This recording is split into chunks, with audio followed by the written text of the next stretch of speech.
अरे गुरुपौर्णिमा आहे आज, यांना दर्शनाला घेऊन जाय. आई दर्शनाला जाऊच, पण आपले सर्वात महत्वाचे गुरु कोण आहे तुला माहिती ना?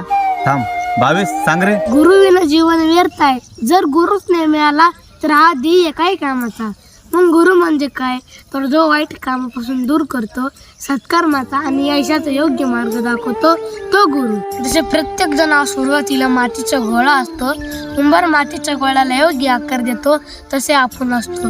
मग आपल्या जीवनाला व्यक्तिमत्वाला योग्य आकार देण्याचं काम आपले गुरु करतात. त्यामध्ये प्रामुख्याने आई वडील हे आपले पहिले गुरु, म्हणजे आपलं पहिलं पाऊल टाकण्यापासूनच त्याची सुरुवात होते.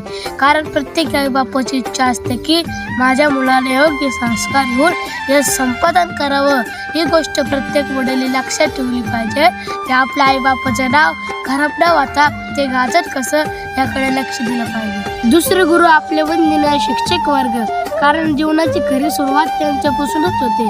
कारण प्रत्येक शिक्षकाची चळवळ फक्त विद्यार्थी घडवण्यासाठी असते. आपल्या भारतीय संस्कृतीत गुरूंना अतिशय महत्त्व आहे. गुरु म्हणजे निष्ठा, गुरु म्हणजे श्रद्धा, गुरु म्हणजे भक्ती, गुरु म्हणजे विश्वास, गुरु म्हणजे आदर्श, गुरु म्हणजे अमर्याद ज्ञान.